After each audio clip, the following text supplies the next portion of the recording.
ఇప్పుడు పుట్టినరోజులు చెప్పుకొని రోజులు ఎవరు గుర్తుండవు అంటే గుర్తు లేని వాళ్ళు కూడా ఉన్నారు చాలామంది. మా బంధం నుంచి వెళ్ళిపోయిన రోజులు చాలామంది పాస్టర్ గారు నడవ మా నాన్నగారు ఏ రోజు చనిపోయారు, మా అబ్బాయి ఏ రోజు పుట్టారు, లేకపోతే పాస్టర్ గారు నడవడం అలా చేస్తున్నారు. ఈ మధ్య కాలంలో కూడా చాలామంది అలా అలా మర్చిపోయినా ఈ మధ్య మా నాన్నగారు చనిపోయారు, మేమే మర్చిపోయాం. ఆయనే పొద్దున్న ఫోన్ చేసి గుర్తు చేసాం. అలాంటి విషయాలు ఎన్నో మరి మేము కోల్పోతున్నాం. ఇంకా అలా గుర్తు చేసేవాళ్ళు మా సంఘం. ఏది ఏమైనా పాస్టర్ గారు మిస్లయ్య గారికి సోనియా మేడం గారికి బాధ్యతలన్నీ అప్పగించారు కాబట్టి ఆయనలాగా అన్ని విషయాల్లో చేస్తారని నమ్మకంతో అమ్మగారిని ఇవన్నీ మోదీ అలాగే సంఘంగా మాకు అందరికీ బాగా కలగాలని పాస్టర్ గారికి ఆత్మ శాంతి రావాలని ప్రార్థన చేయండి. మంచిదమ్మ పార్వతి. నిజంగా వీరి సంఘస్థులకి గొప్ప లోటు. ఒక ఆత్మీయ తండ్రి, ఒక వారి ఆత్మీయ జీవితంలో పురోభివృద్ధులు నడిపించిన కాపరి దూరం అవ్వడం అనేది నిజంగా కాపరి లేని గొర్రెల వల్లే అయిపోయిన పరిస్థితి అనమాట అండి. కానీ గాయం చేసేది ఆయనే, గాయాన్ని కట్టేది కూడా ఆయనే. ఆయన చేసిన లోటు ఆయనే తీర్చగల దేవుడు ఆయన, అటువంటి సమర్థుడైన. రైట్, ఈ టైంలో బంధువుల్లో నుంచి శ్రీ కుక్కల సుదర్శనం గారు ఉన్నారు. ఆయన retired Andhra bank manager, Jaggepeta నుంచి వచ్చినారు. వారు వచ్చి 2-3 నిమిషాలు, నేను సమయాన్ని కొంచెం కుదిస్తూ వస్తున్నాను, మన్నించాలి. ఇప్పుడు కుక్కల సుదర్శనం గారు తృప్తీకరించి వారి జ్ఞాపకాలను మనతో షేర్ చేస్తారు.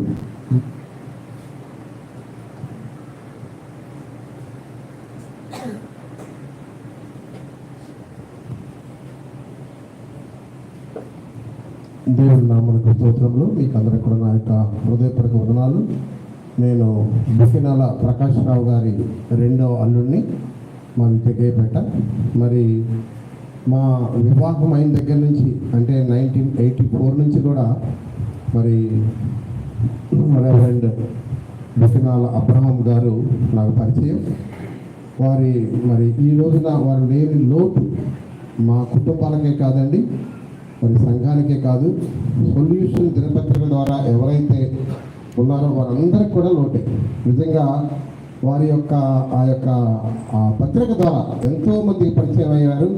అది కాకుండా చాలామంది మనకు తెలియని వాళ్ళు కూడా ఈరోజు ఫోన్ చేసి అబ్రహాం గారు సొల్యూషన్ పత్రిక ఎడిటర్ గారు చనిపోయారంట కదా అని అడిగినప్పుడు నిజంగా వాళ్ళకి ఎక్కడో హైదరాబాద్లోనూ, నిజామాబాద్లోనూ, లేకపోతే ఇంకో చోట ఉన్న వాళ్ళకి ఎలా తెలిసింది అన్నప్పుడు పత్రిక ద్వారా. మరి వారు అంత గొప్పగా, ఒకవేళ సంఘం చిన్నదై ఉండొచ్చు కానీ వారి పరిచర్య చాలా గొప్పదండి. అంత గొప్ప పరిచర్య చేశారు.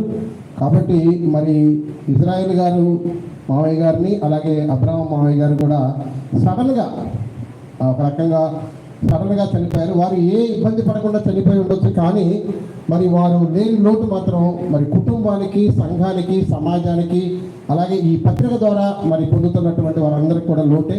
కాబట్టి ఆ లోటును భర్తీ చేయలేం. కాబట్టి మనమందరం కూడా చేయాల్సిన పని ఏంటంటే వారి కుటుంబం కొరకు ఎక్కువగా ప్రార్థన చేయాలి. ఆంటీ కళ్యాణి కరుణకుమారి గారి కొరకు, పెద్దబాబు మోజస్ గారి కొరకు, అలాగే చిన్నబాబు బన్ను కొరకు, బన్నీ ఏదో వారి కొరకు మనం ప్రార్థన చేయాల్సిన వారమే ఉన్నాం. కాబట్టి మనందరం కూడా నేను వారికి మరి ఈ సమయంలో శ్రద్ధాంజలి ఘటిస్తూ మా కుటుంబం తరఫున, అలాగే మరి నాకు వారు ఉన్నటువంటి పరిచయాన్ని బట్టి నిజంగా వారు ఇప్పుడు దాకా చెప్పారు. వారు ఒక కవి కూడా కాదండి, దానిలో ఆణిముత్యం అని చెప్పాలి కవిత్వంలో. ఎందుకంటే అదొకటే కాదు, అసలు వారు సంగ్రహించేటటువంటి సేకరణ ఏదైతే ఉందో ఆ సేకరణ మనం చూస్తే ఆశ్చర్యపోతాం.